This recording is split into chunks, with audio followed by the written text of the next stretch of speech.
Okay, all right, fantastic. Okay, so welcome everyone. I'm Beth Hayden, and everyone's here for this incredible editorial calendar webinar. I am looking forward to learning a lot. I can't wait to see what Lacy says about editorial calendars. I've had some conversations with her in the past, and it's always been incredibly information-packed, and I love the way that she teaches. So we're here for the 5 W's of your blog's editorial calendar. And again, I'm Beth Hayden. My special guest is Lacy Boggs. She's here on the line with me from just up the road. I'm in Boulder, and she's about 15 miles up the road from me. And a quick introduction of Lacy. I met Lacy a couple years ago at a networking event, and she, at that point, had been following my blog for a little while and came up and introduced herself, and I was so glad that she had, because it turns out Lacy is incredibly smart and has launched a fantastic ghost blogging and content marketing education business called the Content Direction Agency. Did I get the name of the business right, Lacy? You did, yeah. It's there in the little logo there. Yeah. Oh, there you go, there you go. So I always think as just Lacy, but I know that it's a content direction agency. So she's got a fantastic site at the Lacy Boggs with 2 Gs.com. She's got a ton of great content on there. So I'm really looking forward to hearing what Lacy has to say, because she is a former journalist, an award-winning journalist, and an amazing writer. And she does ghost blogging for her clients and also does a lot of education around making content work for you and doing blogs in a smart, strategic way. So I'm thrilled to have her here. She's also nice as heck and fun to be around. So we're going to have some fun on this call, and we're also going to learn a lot from Lacy about how to actually set up an editorial calendar that works. I know that my audience for a long time has been asking for training about editorial calendars, and this kind of organizational thinking ahead kind of planning, I will admit, not my strong suit, but it is Lacy's strong suit. So I'm going to let her take it away from here, and you will hopefully be able to see her full screen slides. At this point, you should be seeing an introductory slide. If you can hear me and you're having any trouble seeing, it is a good idea to do a refresh on your page and then just hit the play button again. I'm going to be in the chat, taking care of that side of things. So if you have questions for Lacy, I can try to interject. Or Lacy, are we leaving time for questions at the end? Yeah, I will leave a few minutes at the end, but feel free to interrupt me. That's not a big deal. All right, fantastic. Okay, so I'm going to let you take it from here. Thanks everyone so much for joining us. And here is Lacy. I feel like, here's Lacy Don Bardo. Very nice. Thank you. That was a really nice introduction. I should have you do all my introductions. That was really great. Yes, so you are in the right place if you are here to learn about editorial calendars for your blog and your content marketing in general. Also, Beth, I am like full screen now, so if anything happens, I can't see it. So just give me a heads up. Okay, will do. All right, I'm cool. going to mute myself. And so if you do ask me a question, if it takes me a second to get back on, it's because I'm unmuting my mic. So, all right, go ahead. Okay, so you guys are in the right place if you are here to learn about the 5 W's of creating your editorial calendar. And you're also here to find out the #1 mistake I see small business bloggers make and how to avoid that for yourselves, because we don't want to do that. And finally, I'll be sharing the power of working backwards to plan your content. This is actually kind of the backbone of my system. And so I'll explain more about what that means a little bit later. So I am not a huge fan of like boring introductions. I mean, I could tell you where I went to school and, you know, my GPA and whatever, but I think it's more fun to do something a little more exciting. So I thought we would play 2 truths and a lie. If you're not familiar with this game, it means I'm going to tell you 3 statements about myself, and you have to guess which one is the lie. So I'll just jump right in here. First, #1 is I wrote the entire 6th book of the Harry Potter series longhand on yellow legal pads before it came out in my downtime at a supremely boring job. I literally wrote the entire book. It was 110,000 words. Wrote it longhand while I was waiting to answer the phone at an exterminating company. So some people have thought that this meant that I was saying I'm J.K. Rowling. That's not what I'm saying at all. I'm saying that I wrote my own version of the Harry Potter book at a boring job. #2, I applied to a temp agency to be a copy editor with exactly 0 copy editing experience. they gave me a copy editing test and said that I was the only person ever to score 100%. And number 3 is I won 3 awards for my food writing from the Society of Professional Journalists, but my food blog that I started, my food blog business, flopped spectacularly. So, the question here is, which one is the lie? So if you wanna guess in the chat box, I'll leave a few seconds here before I tell you the answer. But I'm always surprised at which ones people think are the lie. But basically, they're all true. That's the lie. Those are all 3 true. I did write the entire 6th Harry Potter book longhand on yellow legal pads. It taught me a lot about how to write in someone else's voice, pretending to be J.K. Rowling for all that time. It was a really good exercise. Yeah. Wow, I love it. I did apply for a copy editing job with 0 experience on my resume, and they did tell me that I was the only person ever to have scored 100%, which just tells you how type A I am and what a grammar Nazi I can be. And the third, what was the third one? Oh yeah, that I won food writing awards. That is also true. I won 3 awards from the Colorado Society of Professional Journalists for my food column, and then started a food blog business and made like $50 ever, you know. So those are things that sort of give you an idea of where I've come from. I am now a professional blogger. After my food blogging business failed spectacularly to take off, I realized that I had the blogging part down pat. I was doing pretty well with the blogging. I had grown my list 800% in a single year. I had gotten invited to write guest posts for one of Martha Stewart's blogs, which was huge if you're a food blogger, right? I like fell out of my chair when that happened. And I had a large and passionate following. What I couldn't do was monetize it because I had chosen a poor niche for that. I chose moms who are on a budget. And let me just tell you something, moms who are on a budget do not want to spend money, even on a $9 ebook. So when that became clear that that was going to be really hard to monetize and make a living off of, I said, well, that's okay. I am a writer and I seem to be doing pretty well at this blogging thing. Maybe somebody else would pay me to blog for them. And I hung out my digital shingle as a ghost blogger, and the response was immediate and huge. As soon as people found out what I was doing, they were like, oh my God, yes. And first of all, they were like, oh, is that a thing? Can you do that? Is that allowed?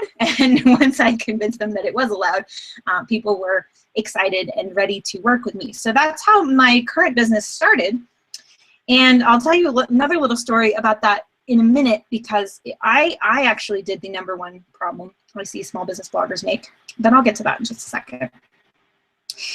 So I took all that weird, disparate experience, you know, writing Harry Potter fan fiction and working for a magazine and doing all those things and being a food blogger, and kind of combined it into what I do now. And so part of what I brought into what I do now is an editorial calendar, which is something that every publication has. Every glossy magazine you subscribe to, every newspaper, and most of the major blogs out there have an editorial calendar. And basically what that is it's just a calendar that tells them what they're going to write about and when, at its most basic. So for example, we're in almost May now. Your favorite, you know, your Martha Stewart and your Real Simples and your ladies magazines are getting ready. They're gearing up to write their Christmas issue, because they're working anywhere from 4 to 6 months in advance. So it's going to be Christmas in July for every major glossy magazine because they have an editorial calendar. They know what they're going to do. Really interesting, like ones like Martha Stewart and Home and Garden and things like that. They have to plan almost a year in advance so that they can photograph Martha's garden when it's in bloom, even though they're going to be writing the article in, you know, January or whatever. That's total aside. I don't even know why I told you that. But the point is, most major content producers in the classic sense, so like magazines, newspapers, and so on, have this editorial calendar. And I realized that most bloggers, especially small business bloggers who are doing it all on their own, don't. And I thought this is a tool that they need because it's going to make their lives 1,000 times easier. But what I took it is one step further. So rather than just saying, what are you going to write and when are you going to publish it, I actually have the 5 W's of your editorial calendar, which is what we're going to go through today. If you ever took journalism, or probably back, like 5th grade English, you learned that people ask who, what, when, where, and why to report a story or tell a story about something. And that's what we're going to do with our calendar, except I'm going to go a little bit out of order. We're going to do why, who, when, where, and what. And then as a bonus, I'm going to give you the how to put it all together. So in your emails from me, you should have gotten a link to the template, that's the word I'm looking for my editorial calendar. If you didn't get it, don't panic. I forgot to give it to Beth before we started, but I will find you the link before we wrap up today and put it in the chat box. So it's totally free. It's something I just want to give you guys. It's my Excel version. It's in Google Sheets, but it's basically an Excel spreadsheet of how I keep my editorial calendar. You don't need it during the talk. I'll have pictures, but we'll make sure you get it before it's over. Uh-oh, Java, stop that. Okay. So basically, what I want to say about this is, Excel is my preferred tool for keeping my editorial calendar because I like to see everything at a glance. I like to be able to see all of it, big picture, one thing. However, if you have another tool you like to use, go for it. This system that I'm going to show you today can be applied to any tool. So if you like Asana, if you like Evernote, if you like Trello, if you like just plain old Google Calendar, or if you like paper and pencil, you can apply this same system to whatever tool you're already using. The best tool is the one you will use. So don't get caught up in the format, rather get caught up in the strategy and answering all the 5 W questions, and then you'll have an editorial calendar that works. So the first one we're going to talk about is knowing your why. And this is a big deal, I think, especially for small business owners, because probably at some point in your business life, somebody told you that you needed to have a blog for your business. And, some business coach or guru, or even just your Uncle Joe who, thinks he knows what he's talking about, told you needed to have a blog for your business. And you said, great, I'll go start a blog. Let me start a blog. And you started the blog, but there's a high likelihood that you don't really have a clear vision of why you are blogging. I'd like to say there's actually 2 whys when it comes to blogging and content marketing in general. The first is, why are your readers listening? So why do they care? Why are they coming to you? And generally there are 3 answers to that question. They're coming for inspiration, entertainment, or mostly small business owners, it's education. So inspiration might be somebody like Leo Babauta for Zen Habits, or I think Seth Godin falls into this category a little bit, or Oprah, or Brene Brown, somebody like that. Those are very inspiring people. Entertainment might be like The Blogess, or Deuce, or John Green. I like very much. He's very entertaining. Whoever you read just because they're funny or they're insightful or whatever. It's just entertainment. And finally, there are those blogs that you follow because they have a how-to element. Those are the education blogs. I would say probably 8 times out of 10, small business owners fall into that education category, or a blend. You can have a blend of up to 2. I wouldn't try to do all 3 because you won't do it well. So, you might be inspiring and educating, or entertaining and educating, whatever. But usually that's one of those 3 things. So that's your first why. Why are your readers coming to you? The second, and possibly more important why that I think most people skip, is, why are you blogging for your business? What do you hope to achieve by it?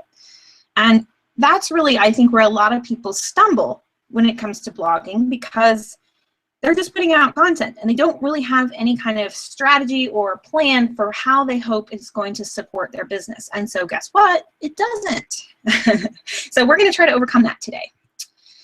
So in my editorial calendar template, you will notice I have 2 why categories. The first one says category, why, and the second one says AIDA, why.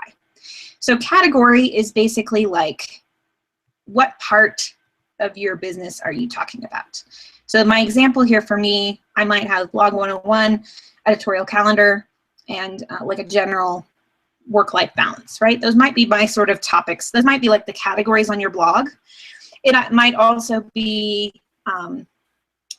like, here's a good example for someone who's like an exercise or fitness coach. They might have like actual physical how-to fitness kind of things, videos, whatever. They might have a section that talks about diet, and they might have a section that talks about mindset. And so those would be their categories, right? I also call these buckets sometimes. These are your big buckets that all of your content fits into one of these buckets. And So Lacy, that's the first one. Yeah, go ahead. Quick announcement, everyone, if you'd like to follow along with her template and view it in Google Docs, you can do that. And I just sent out the link in the chat, so you can just click on that and follow along there if you'd like to. She's probably going to be making some changes to her screen here, and so you might want to follow along there. But if you'd like to look at the actual Google Doc, just click that link. Okay, go ahead. Awesome. Thank you, lady. Yep. Yeah, so this first why, the category, is basically why they're coming to you, right? So if somebody wants to learn, if you're a fitness coach and somebody wants to learn about yoga videos, they want yoga videos, or they want whatever, that's the why, right? That's what they're coming, or if they want mindset help, or if they want diet. Those are kind of why they're coming to you. The second column here, AIDA, it's an old copywriting formula from like the Mad Men days, but it applies here just as much. And it stands for attention, interest, desire, and action. And so my theory is that your blog is like a sales letter or a sales page dripped out over time. And so if you want it to actually support your business, then you need to be using it as you would a sales tool, right? So I've broken down that sales tool. Why on a sales page, you might hit all 4 of those: attention, interest, desire, and action in a single sales page. I've broken it out so that you can see, what do I hope this particular blog post will accomplish? So for example, if it's an attention post, it's going to grab people's attention, right? It's going to get more clicks. These are the ones that have the possibility of going viral, or at least viral in whatever terms that means for you. You know, for me, that would be like 200 views or something. That would be viral. But so that's your attention post. Interest is how you hold their interest and get people like, oh yeah, it might challenge some existing belief that they have, or it might expand on something you've talked about before. So you're holding their interest, right? Desire is a post that will generate desire for what you're selling. So sometimes that's a really great way to generate desire, is like a before and after. You show, here's how they were before and here's how they are after. It could be a case study, something like that. It could also be just sort of a thought experiment, like imagine what it'd be like if you lost 40 pounds or whatever it might be. And then the action is where you actually ask them to take an action. And with a blog, it could be asking them to sign up for your lead magnet, or it could actually be, you know, the card is open, come buy my thing. Either way, we kind of work through that sequence, and that tells us what we are hoping to accomplish with that particular blog post. Does that make sense, Beth? Have I got any questions? Is that kind of... Yeah, you don't have any questions coming in from chat, but I'd like to ask you one. Yeah, please.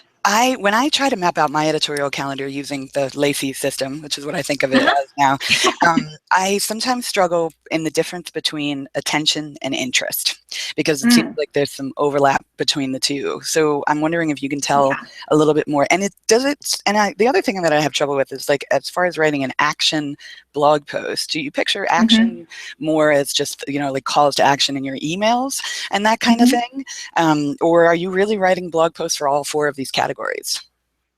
Oh, good questions. So yes, there is some overlap. There's actually some overlap between all the first 3 and possibly all 4 of these. But I would say the difference between an attention post and an interest post is the attention is the one that's like clickbait, right? It's the one that's going to get the most. You're being contrary, or you're challenging some kind of assumption, or you're you know, you've got that really incredible headline that people have to, you know, number 3 will blow your mind, you know, things like that. Or like something because it's controversial.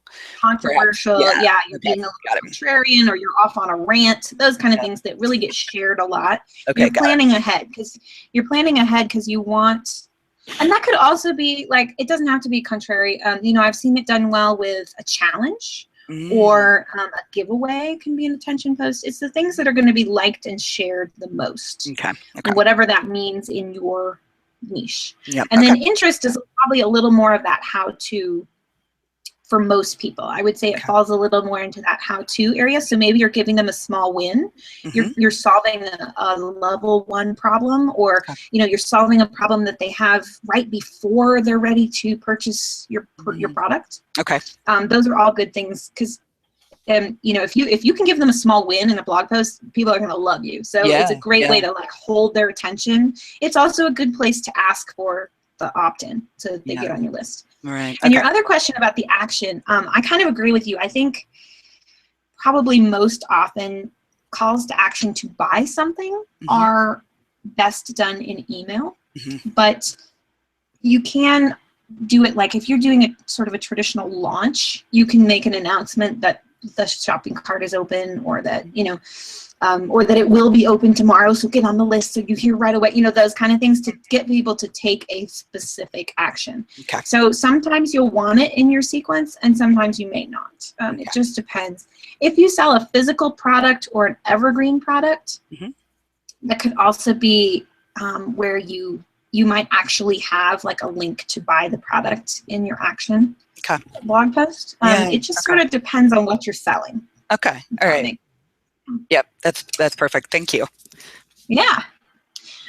Okay. So number 2 was the who. And this is the number 1 mistake I see small business bloggers make when they're first starting out. So if you guys have been following Beth for a while, you are probably not in this category, but I do see this an awful lot when people are first starting out with their blogs. And it's something that I actually fell into, even though I kind of knew better. So when I started my ghost blogging business, at first, the only thing I was offering was to blog for other people. So it's a VIP one-on-one service. I didn't have any ebooks, no products, no courses, nothing, right? But I started blogging, telling people how to blog. So the problem with that is the people who are going to hire me to blog for them don't care. They don't want to know how to blog. They don't give 2 figs about it. That's what they're hiring me for, right? So I realized pretty early on that the audience I was blogging for was not actually the audience I was selling to. And so I see this happen quite frequently with brand new business bloggers. So another great example would be, I always talk about a photographer. Let's say we have a wedding photographer, and so she's heard that you should write what you know about. So she starts blogging about, how she chooses locations, what she does in low light situations, how to get the best poses out of a groomsman, all these things, which lens she's going to pick, which lighting kit she carries, how she does blah, blah, blah. And she starts seeing some traction and people are commenting on her blog, but then she realizes that the people who are reading and commenting on her blog are other photographers who are not likely to invest in her wedding photography services. So what she's done is she's built an audience of the wrong people. And this happens more often than you would think. So the second thing you want to consider on your editorial calendar is, who are you writing for? Now, if you have only one ideal reader, ideal customer, then you may or may not need this column. If you figure it out once and you make sure you're blogging to the correct audience, you may not need to fill this out for every time. But quite a few people have more than one ideal reader. Or they have customers who are at different stages in the buying process. So they have somebody who's just found out about them, all the way through to people who are their raving fans and like and comment on everything they write, right? So those people are 2 different subsets of their ideal readers. For me, when I started my food blog, I thought I was writing it for people like me, moms, especially moms with young kids who wanted to afford organic food on a budget. But as I got into it, it turned out I was also attracting college-age kids and empty nesters who maybe had a medical diagnosis and were trying to eat healthy for the first time in their lives. So it was really eye-opening for me to realize that I was attracting different subsets of that audience of people who want to afford organic on a budget.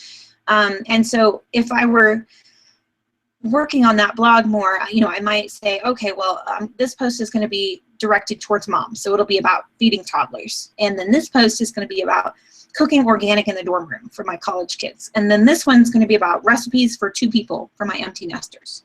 So you see how I can kind of break down and make sure I'm hitting every segment of my audience. Another way to do this is like I said, if people who are at different places in your customer process, so people who are cold traffic, who've never heard of you before, they might need a different kind of blog post than somebody who's further along, who's been following you, who's been reading your post for a long time.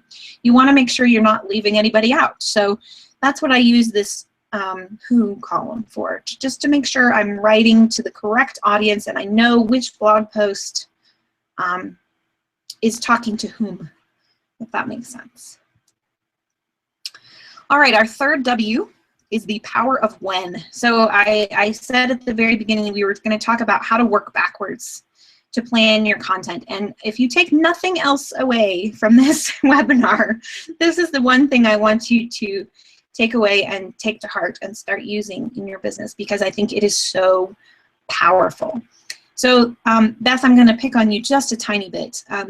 A while back when we were talking about editorial calendars, you told me at one point that you would be so focused on launching your product that you would forget to blog about it until like a week before you were ready to launch. Is that right? Sometimes even closer to the launch, yeah.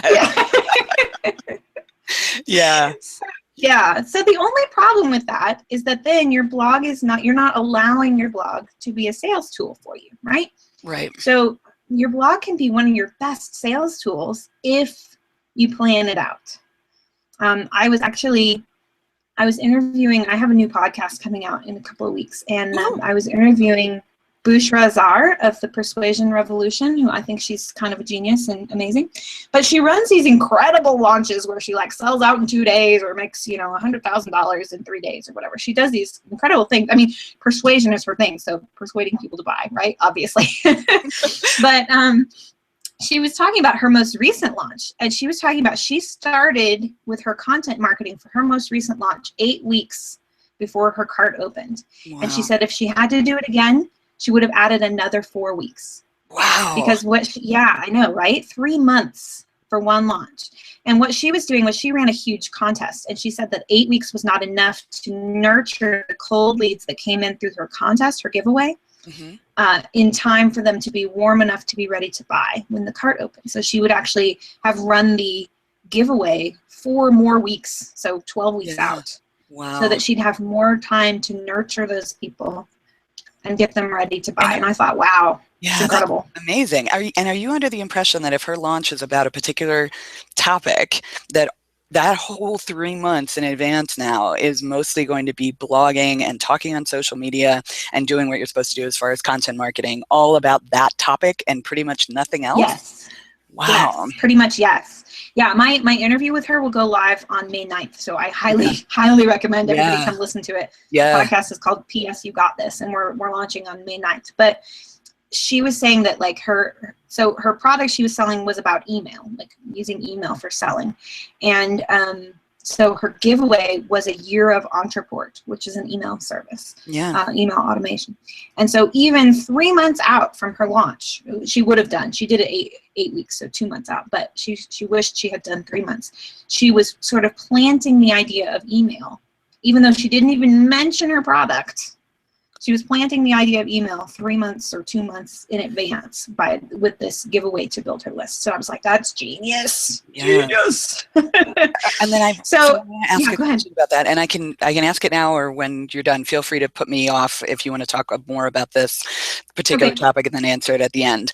My question is, how do you avoid boring the part of your audience that isn't interested, in this case, in email marketing? Because I talk about tons of different things on my blog, but I'm worried that if I talk about webinars for 3 months solid, I'm going to be losing whole portions of my list who are not ready for webinars or don't care about them or are terrified of them, you know, etc. How do you avoid losing big chunks of your audience when you do that? Yeah, that's a good question. So I think in Bushra's case, she doesn't blog as consistently as I would recommend.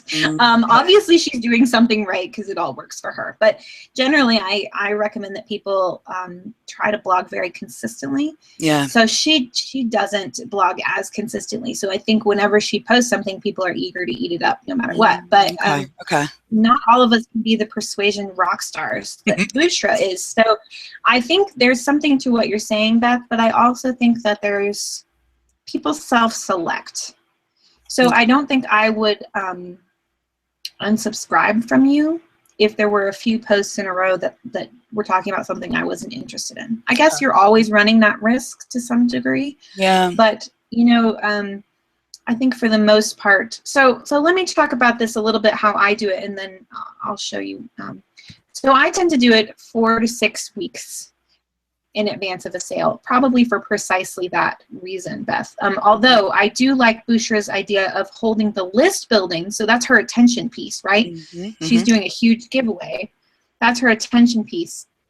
She's doing that way in advance so that she can nurture people through email and through her content. And I think that's pretty smart. So, you know, if you can plan that out way in advance, you may have your attention piece without the interest and desire right away.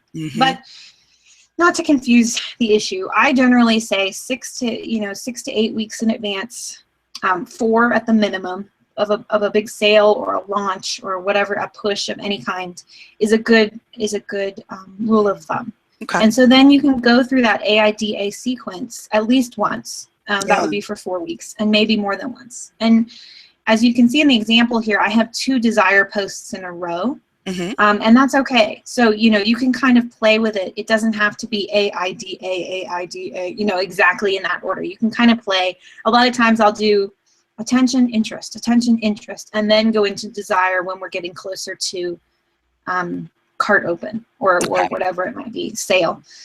Just a note for people who have either evergreen products or physical products, you can use this same system if you're running some kind of promotion, if you're running a sale of any kind. You can also use it. I've had clients who have an evergreen product, so there's no, you know, there's no launch, there's no sale, they're not discounting anything, but they go ahead and make that push, that call to action, buy now, every month. So they run through AIDA every month because there's generally 4 weeks in a month. And so they make that call to action, like, wouldn't you like to get on and do a discovery call with me for this service that's evergreen once a month? And it just helps them fill up their what am I trying to say, their calendar, their backlog, their schedule, so that they have enough people in their funnel to sell. So, you know, it works even if you don't have a launch that big, you know, oh, I'm launching, the card's opening, you know, that kind of thing. It still works. You can make it work both ways. So yeah, this is how I work backwards. So let's look at the date columns, the first and second column. The second column is your when, right? And so I just put in, I blog once a week. So that's literally just every Monday. That's what that is. But the very first column, I put in major events. So if I know, for example, that I run a promotion every Christmas, or people, so for me, for example, so one of my programs is about planning, and so New Year's is a great time because everybody's ready to plan their new year, right? So I always run a promotion and do an AIDA sequence running up to New Year's, because that's when I'm gonna really do a push on my product. So it's helpful for me to be able to see that in that first column, major events. Also, you can also put in things like, I put in things like webinars. If I want to do a big push to advertise a webinar that I'm doing, I'll put that in there so I can see it. If I'm going to have a sale, I ran a birthday sale for the first time this year. So I did a little push around my birthday, you know, and that wouldn't normally be, you know, that's not like Christmas. It's not, but I put it in there so I can see a big picture of what's happening. I also put in there when I'm going to be traveling, or if I need to write. So like if I'm traveling on a Monday, I know I need to write that in advance and get it all scheduled. So I'll put that in there so I can see it at a glance and know, oh yeah, I have to write my blog post ahead of time because I'm going to be on an airplane or whatever it might be. So I use those first 2 columns to answer that when question.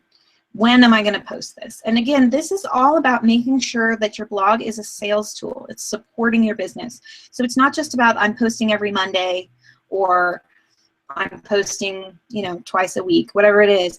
It's like, okay, no, I'm posting on October 5th because this is happening, you know, and so it's supporting your business more fully because you're taking the extra step to say, yes, I'm going to be writing this attention post 4 weeks ahead of my sale because I want to get more people on my list to sell to. I hope that makes sense because we're working backwards. So, you know, you have your date of your sale or your promotion or whatever it might be, and then you work backwards to get that AIDA formula in there. Yep, that makes sense. Absolutely. Good deal. I hear my little one coming in here. Are there any questions, Beth? I do have one or two. Some of them are maybe slightly off topic, but there was one that came in where the person asked thoughts on challenges and contests too. Now, I think what the person's asking is like, is it okay to do a challenge? Like I did a 30-day writing challenge on my blog. Well, it was me, but I was talking about it, which was kind of an attention getter. And I think they're asking, is it okay to do a challenge as well as a contest? If this is your question and that's not what you're asking, let me know in the chat. Yeah, challenges and contests are both, they fall into that attention category, and they're both really great to do before your launch. So, you know, so Bushra's theory is that you need to do it far enough in advance that you can nurture those people. Mm-hmm. But there's also the idea that, like, so I have a client right now who's going to run, she's just starting to talk about, she's going to run a 5-day challenge. She's a speaking coach, and so she's going to talk about how to write your pitch for your speech. And so she's going to run a 5-day challenge around it, and then on day 6, she'll be opening her cart, because that challenge will lead directly into her her product that she's selling, her group program.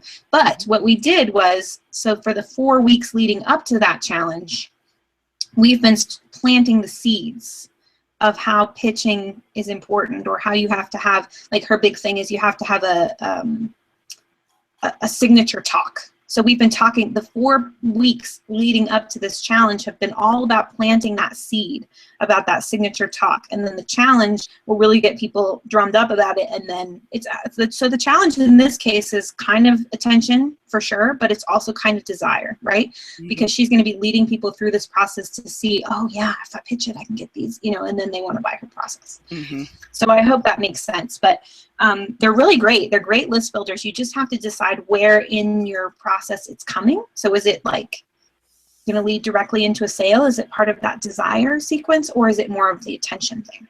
Mm-hmm. Okay. Cool. Yeah, Devin came in and wanted me to come down and fix the antenna, and I said, no, I can't do that right now. You're just going to have to watch Sesame Street blurry, baby. I'm sorry. Mama CEOs, what are you going to do? Yeah, exactly. Okay. So our 4th W, I think we're on our 4th. I'm losing my place here. Our 4th W is where, and a lot of people are like, duh, I'm going to post it to my blog. Where else would I post it? But what I really mean by where is, where are you going to promote it?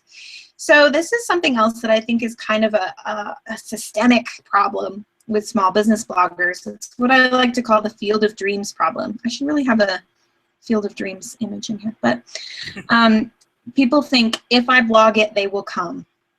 And it's just not true. Blogging, there are millions, literally millions of blog posts published every single day. And yours is only one of them. And there's a lot of noise out there. And people are not necessarily just going to A, find you, or B, remember to come to your website to read you once a week. So you have to spend time promoting yourself. Derek Halpern of Social Triggers has the very sort of contrarian, controversial statistic. He says you should be spending 20% of your time creating your content and 80% of your time promoting it. Wow. Yeah, I don't think any of us do that. Yeah. Back in the day, Beth, Tommy Wolf, who is the coach we met at her conference, she told me one time that you should be spending fully 50% of your time promoting yourself on promotion. Yeah. So like if you work 10 hours a week, 5 hours of those should be dedicated to marketing and promotion. Right. And I about fell out of my chair when she said that, because I definitely wasn't doing that. I think the tough part too is that when we write blog posts, we consider that promotion. Mm-hmm. So, you know, we think, okay, well, I did my marketing for today. I published my blog post, right. and it just keeps getting tougher and tougher online to actually get the eyeballs that you want. And then so now you have to write it and you have to promote it, you know, so it's right. Yeah. And this is kind of your wheelhouse. So, you know, please feel free to chime in as we go through here. But, you know, it's fine to think of your blog as part of your marketing strategy, but if nobody's seeing it, it's not effective. Exactly. Right? So we're looking for ways to make your blogging more effective. And one of those ways is to come up with promotional strategy, which is something Beth talks about a lot. But when you're doing your editorial calendar, where this fits in is I have a column in here where you can make a notation of where you're going to promote this specific to that post. So I have a promotional checklist for every post I write that's just general. I know that I'm going to share it with these 5 groups, and I'm going to share it on Google+, and I'm going to do these things with it, right? I know that there are things I do every single week. I always share it to Facebook. I always tweet it out several times. I always do XYZ, right? But there are certain posts that might be more effectively promoted to other places, right? So a great example of this is I had a client for a while who did handmade bespoke wedding invitations. She did calligraphy. Beautiful, beautiful stuff. And so she was also a really big Game of Thrones fan. And so one time, just to practice her calligraphy, she did a wedding invitation for the Red Wedding from Game of Thrones. And she posted it on Instagram. And I told her, girl, you need to put this on a blog and share it with every geeky website out there, with every wedding blog for geeks, because there are some, you know, like all these things, because that's a very specific niche, you know, geeky weddings. But at the same time, there are places where that would go over really well. People would think, like I thought of the website Boing Boing, and there's one called Geek Bride. Like Geek Bride would eat that up. Oh yeah. And so, you know, you can say to yourself, like, what very, very specific niche does this particular blog post speak to? So my example here is I wrote a post once called What 5 Days Alone Taught Me About Work-Life Balance. And it was about how my husband and my daughter went on a trip without me, and I was like, oh my God, I'm going to get so much done. And yet I worked, like I thought it was going to be this super relaxing time, and yet I worked like 12 hours a day because I didn't have anything to stop me. So I thought it would be really great to share this specifically with my Mama CEO groups and things like that, because they would really relate to that and resonate with that. So, you know, every topic you write has kind of a particular, very particular audience. And so if you can find that audience, and if you can find a place to promote it, you know, if you can email someone that's a blogger that you know, if I wrote something about, I don't even know, about promoting your blog, and I thought, man, Beth's people would really like this, I could send Beth an email, because we're friends and we know each other pretty well, and I could say, hey, you know, I think your audience would really like this post. Would you be interested in sharing it? And so I might make a note of that right there in my column, my where column. You know, where else can I promote this? Where else can I make a little extra effort to get this out into the world? Okay, so finally, our last W is what? What the flying zucchini am I going to write about? And it may seem a little weird that I put that last, because that's usually what people struggle with. That's a lot of times what people struggle with. They tell me, I just don't know what to blog about. When you are looking at your editorial calendar from this kind of holistic, zoomed out view, you'll have a better sense of what you need to write and when, right? So if you're looking at, okay, I know I'm launching this product in June. That means I have about 8 weeks until it goes live, or no, not even. I have about 6 weeks before it goes live in June. You can start to think, okay, how would I generate desire for that product? How would I grab people's attention in that topic? How would I hold their interest? What can I blog about that's going to serve that launch, that promotion, that thing I want to do with my business? And once you kind of have that big picture, the what becomes a lot easier to figure out, right? You figured out the why, and that's kind of that big picture too. Why am I really blogging? Okay, I'm really blogging because I want to grow my list, because I want to sell more programs. Okay, so how do I grow my list? I need to write posts that get people to opt in. Okay, what do I do to do that? You know, you kind of work backwards from the why, from the when, from the who, and that informs the what. I hope that kind of makes sense. So, you know, it's not about necessarily, I mean, this is not to knock blog posts that say, here's 200 blog post ideas, because I have one of those myself. You can go find it if you want to. But, you know, those are really just kind of a starting place. You know, if you're downloading a list of 200 blog post ideas and then just going at it willy-nilly, you're really not using your blog to its fullest extent, right? But when you zoom out and look at the big picture and look at those other 4 W's in conjunction with the what, suddenly the what becomes a lot easier, right? A lot easier to figure out. So I hope that makes sense. So just for where you keep your what, I actually have a second tab in the spreadsheet that I call my idea bank, and I just really suggest you have one place. Again, the tool is less important than the fact that you will use it, but have one place where you keep all of your blog post ideas, the ones that come to you in the shower, the ones that come to you while you're driving your kids to school, the ones that come to you at 3 o'clock in the morning. Have one place where you make sure they all live eventually, right? Even if you scribble it down on a Post-it note right off the bat, transfer it to an idea bank somewhere. And then I even go one step further, and I start to kind of categorize them. So I say, what category does this fall into, and where is it in my AIDA sequence? So you can kind of see some examples here. I have like desire question mark. Is that a desire post? I don't know, you know, but it kind of gives me a place to get started. And then once you have a nice list of these and you've categorized them a little bit, you can actually sort your spreadsheet. So if you're saying, okay, I'm really stuck, I need an interest post for this launch, you can sort your spreadsheet by interest, for example, and see all of your interest ideas and say, oh yeah, that one looks good, I'll choose that one. It's just one more way to make it a little bit easier for you. So I do highly, highly, highly recommend that you keep an idea bank somewhere, whether it's in my spreadsheet template or somewhere else. You know, Evernote's good for this. You know, pen and paper is good for this, but as long as you have one place, one single place, not a zillion Post-it notes, they all need to live somewhere. So I told you I was going to give you kind of a bonus, which is the how, right? So we've talked about the who, the what, the when, the where, the why. And the last one is how. How the heck do you do this? How do you come up with the ideas? How do you work through that AIDA process?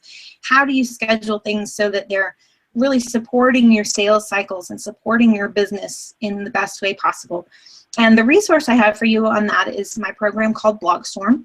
And it's a very simple program. It's got 5 modules, so you can, it's evergreen and it's not a drip, so you can do it over time or you can do it all at once. If you're in a big hurry, you can go through all 5 modules at once if you want to. But this is where I walk you through the how, very, very step by step, and really help you brainstorm ideas. You know, where can I look for what my people really want to know about? It's more of that what am I going to talk about?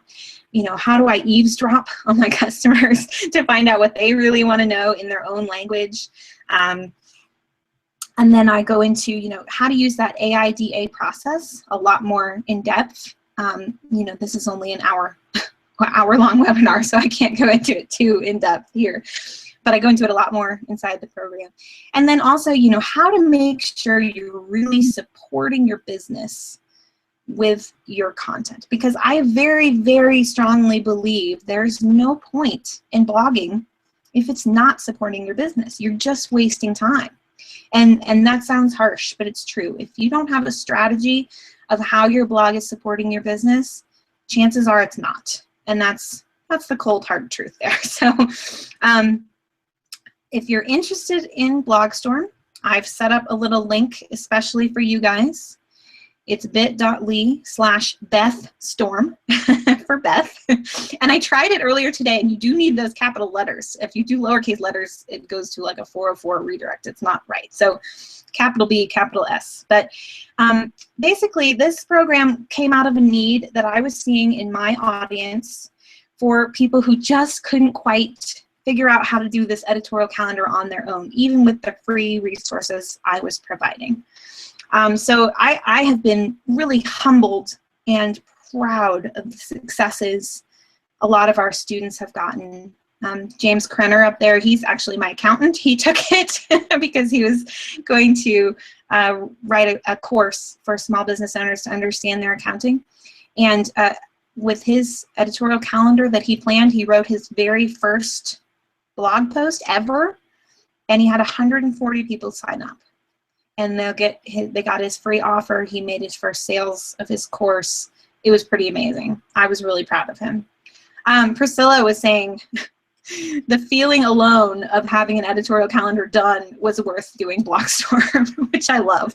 You know, it's like, okay, this has been on your list forever. This can help you achieve it. And then down at the bottom here, Anne and Lisa were talking about just my first module is going into that why, like finding your why, really figuring out why you're blogging. And so many people get so much out of that module alone, just really getting clear. You know, you've probably done exercises about why you're in business and so on, but this is really specific to why are you creating content, and it helps you be so much more intentional around the content you're creating. Really excited when my friend Sarah Greer took the course, because she is a well-known copywriter, and so she's like, I mean, I don't like the word competitors, but she's basically a competitor of mine. She blogs for people, she writes website content, and she took the Blogstorm and she got a lot out of it. Like, she had never thought about that working backwards idea either, and so it really made me feel great that I could help other writing professionals, you know, people who do this for a living. It was still kind of an aha moment for her to look at it through a new lens.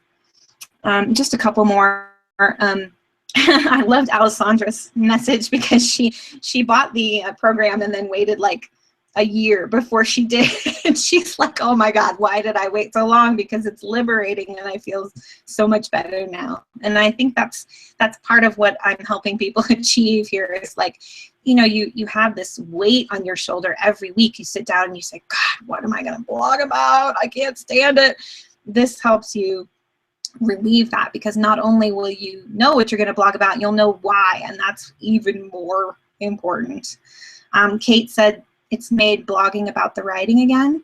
Simple marketing structures make it even, you know, better, but ultimately it's about making time and space to write so you can market, which I loved. I loved that. Just some other people talking about, you know, some of the exercises that help them. And then the last ones I thought were really great, because what they're talking about is that I was there to help answer questions in the Facebook group. And that's something you get with Blogstorm, is that we have a really active community, and I'm in there every day. So anytime you have a question, you can come and get a hold of me and answer it. And that's part of my delivery. It's very important to me to be there for you guys and really be responsive. So right now, Blogstorm is a $59 investment. And I say it's a $3.99 value because Blogstorm is getting a name change and a facelift in July. That's my new book cover there, which I'm so proud of and excited of. But it's going to be called Content Intelligence Academy, just because I'm switching it around to go with my branding a little bit more. But I've also added some new content. I'm going to be re-recording some of the modules, making the worksheets look a little spiffier. But basically, what I'm saying to you right now is it's going to be $3.99 in July. You can get it for $59 right now, because if you come in right now, you'll get all the upgrades as they're added. So you'll get all the new goodies as it becomes Content Intelligence Academy over the next couple of months. You get monthly live office hours with me in our Facebook group, which is so much fun. We sit in Facebook and I just like type my fingers off for an hour. People ask questions. It's really great because that means there's also a written record of all the questions, and so people can come back. Even if you can't attend the office hours live, you can read all the questions later, and people really like it. It's been a fun way to do it. And also, so when I relaunch as Content Intelligence Academy, which is CIA, in case anybody was wondering, which I'm pretty excited that I got that to work. We're going to be doing the entire course live. So I'll be going through one module a week live in the Facebook group. I do that twice a year. If you get in now, you will get that as well. You can, of course, work through it all right now, but if you want the hand-holding and the extra support in July, you can participate. So again, if you're interested, there's more information at bit.ly/BethStorm, just for you guys. And now I would love to take questions. If there are any questions, Beth, or if you have any questions or anything you want to add. Yeah, I have a product-related question, actually. So about the Blogstorm program, isn't the idea with that you come out of it with a whole bunch of blog posts written? That's what I've seen of the course before. Am I wrong on that? Yeah. So it's more about you will have 6 months of your editorial calendar written. I'm not asking that you write 6 months of posts. Okay. It's about getting it all planned. So when you are finished with Blogstorm, you will have an editorial calendar. And I suggest 6 months. It's not mandatory that you do 6 months, but that always seems like a good interval to plan. Yeah. But you'll have that peace of mind, right? Yeah. You'll have that big picture. You'll know exactly how your blog posts are going to support your sales cycles as you go through the year. Okay. Yeah. Yeah. Okay. Very good. And folks, this is a phenomenal deal because it is going to be up and, going up in price. And Lacy has been doing this course for a long time. I watched her when she launched it. Yeah. I watched her as she's grown the course, and people rave about this course. And she's a great teacher. So you'll get lots of teaching from Lacy, similar to what you're getting in this webinar. So it really is a phenomenal deal. For $60. I'm in there all the time. Yeah, for $60. Like that's why why the price is going up. But yes, it's an absolute steal. Let's be perfectly honest. Yeah. I love that you got this. But yeah, I know, isn't that fun? Yeah, isn't that the coolest? Fantastic. Although honestly, I made that and I was like, oh my god. Yeah, I've always loved the name Blogstorm though too. So it's a shame that's going away. But I like the CIA branding too. So all right, let me get back into It just didn't quite fit with the. All right, let me look for some I think I'll still talk about the process as blogstorming. Like that's what we're doing. It's a verb. We're blogstorming. Yeah. All right, I had a couple of previous questions. Valerie had asked early on, I didn't want to interrupt you with this one because I was afraid I was going to pull us off track with the presentation, but it's a great question. And she asked, how do you find out who your audience is? I'm assuming this came up during the section when you were asking, who are you writing for? Do you have any tips on that? Yeah, that's a really good question. So the first thing I would say is this is kind of that ideal customer exercise that you've probably heard of before. If you go on my blog and search ideal reader profile, I have a blog post about it. And that's really basically saying that your ideal reader is just a little bit different from your ideal customer. But it's about like, who do you want to serve? That's really the main question. Like who... If you pictured one person reading your blog, who is that person, and what are some attributes about them? So I know for me, solopreneurs, micro business owners, all the way up to very small business owners are people I want to talk to. I don't really want to talk to like big corporations. That's not my ideal customer. I'm talking to the person who is working alone or with a very small team to create their own blog, mostly alone. So I know that most of the people who are coming to me are doing their own blogging. So that they really have to have it be easy and effective because they're doing their marketing in addition to running their business, right? So, and I also know that I'm not speaking to people who blog as their business. So that's a whole different subset, so I can get very specific about who am I talking to. And so once you can get very specific about who are you talking to, that's who your ideal reader is. Another thing you can look at is who is already reading you. So you can kind of poll, you can do a little poll and a little, what's the word I'm looking for? A little survey? Yeah, poll. Survey, thank you. Yeah. To find out who they are, just ask them some questions. How big is your business? What do you do? Whatever. And that can be insightful. You can also, if you have like a Facebook page or a Facebook group, you can just very casually ask people, introduce yourselves. What do you do? And that way you can kind of see who you are attracting. The example I gave about my food blog, I started realizing I had these different things because I was getting emails from people and because of the comments on my blog. I could tell, they would say something like, oh, I just moved out of the dorms and I'm ready to do whatever. Or, my husband was just diagnosed with heart disease and so we're trying to eat healthier. And I'm like, oh, okay, I know who you are. That's a little bit different than who I thought I was talking to. I hope that kind of helps a little bit. But yeah, it's really, I would start with who you want to serve and then see if who you're actually attracting is the same. Yep. Okay, very good. And then someone's asking about the Blogstorm program, whether it's a lifetime access kind of situation. It absolutely is. It is a lifetime access situation, which is why I can offer it to you for $60 now, even though I know the price is going up, and you'll have the exact, so you'll get the same value that the people pay. Don't tell them. Yeah. Don't tell them. But you'll get the same value as the people who pay $3.99. Yeah. Okay. And then Megan has a comment. She says, as a writer, I love that you've applied the more structure equals less brain drain to the editorial calendar itself. So I think that's really smart too. So, amen. I mean, I'm trying, it seems, so here's the thing. It seems like more parts, right? It seems like I'm asking you to do more work. But really, if you spend an hour planning, it's worth like 10 hours down the line. Do you see what I mean? Because you won't have to sit there staring at a blank blog screen, with that cursor blinking at you menacingly. Yeah. You'll know what you're going to write about. And more importantly, you'll know why. You'll know how it's supporting your business. Yeah. Yeah. Okay. That's a big deal. Yeah. All right, we had a question from, I think it was Jamie, and I have to admit, I'm not 100% sure what she's asking, but I'm hoping you do. Okay. She had asked, what is a signature talk? And I have a feeling it's referring back to something that you mentioned in your presentation. So, yeah. My client, Michelle Mazur, is a speech coach, and a signature talk is where you have basically one speech. Like, rather than tailoring your speech to every single event you speak at, you have one speech that you give everywhere. And her theory is that becoming known for your signature talk is a better way to market yourself as a speaker. Yeah. Okay. She's great. drmichellemazur.com. I will definitely promote her. Yeah, awesome. If you're interested in speaking. Yeah, very good.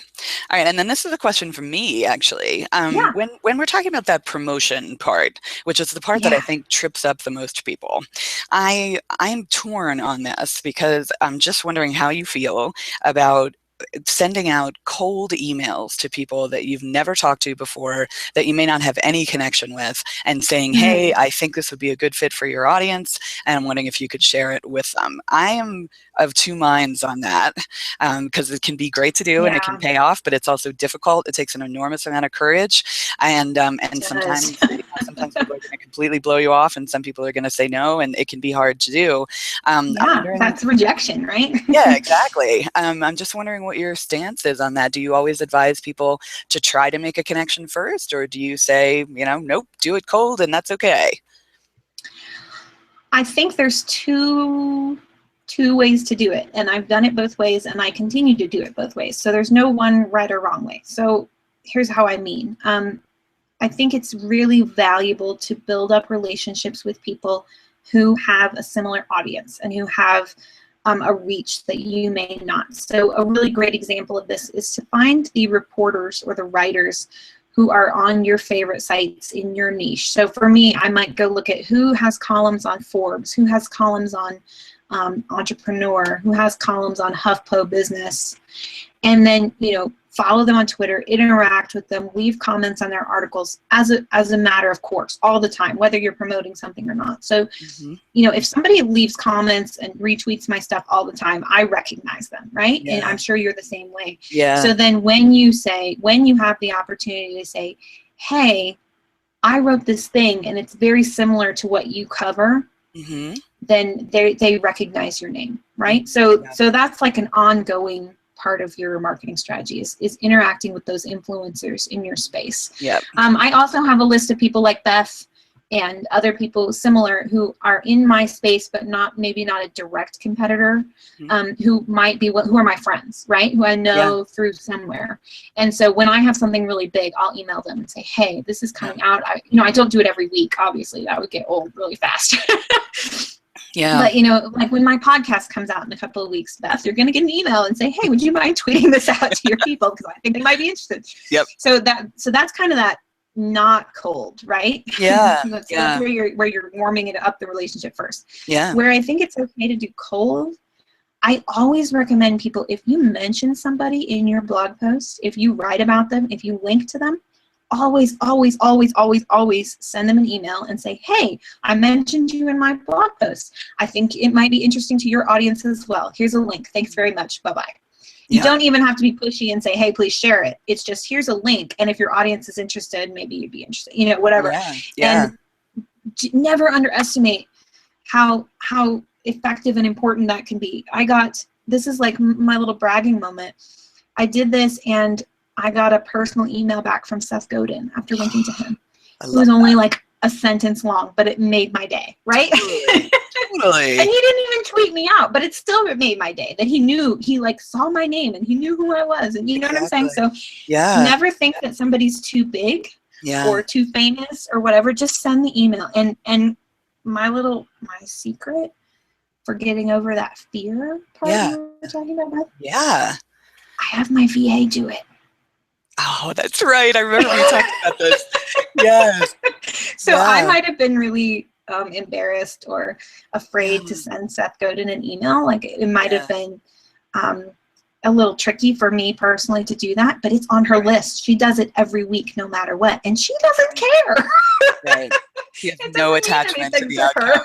Yeah, and she's not worried about being embarrassed or exactly. So she goes in as me from my email account. We have a little email account set up so she can do this, and sends a note as me saying, hey, you know, and she has a little template, and it's just the same email goes out to everybody.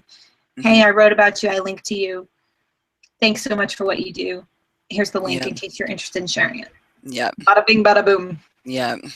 Smart. That's my secret Very weapon. Smart. Wait, say the last line of that email again. You said, here's the link in case you want to share it. Is that the way you word it? Oh, yeah. I don't know what the exact, there's a template inside my library for that email, but I think it's like something along the lines of, here's the link. And then I think your audience might enjoy it as well in case you want to share it or something along those lines. Yeah.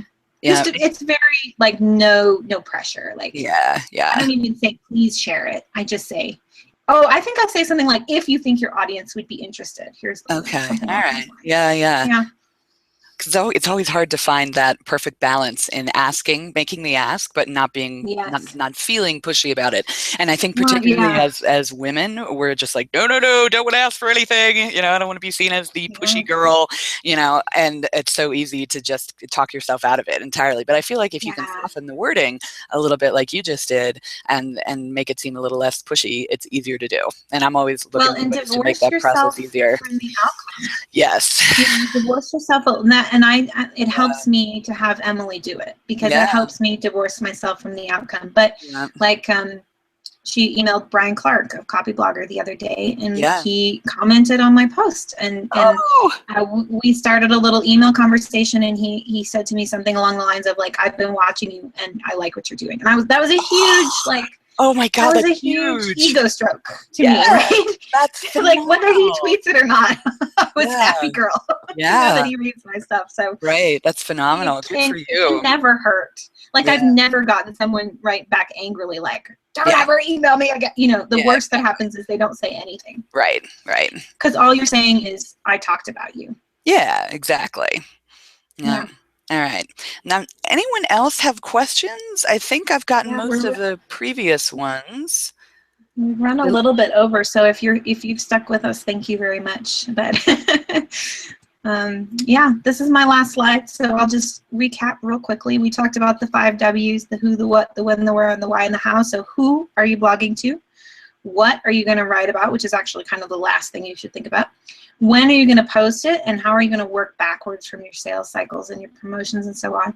Where are you going to promote it? And most of all, why are you blogging? What is the point? How are you using your blog to support your business?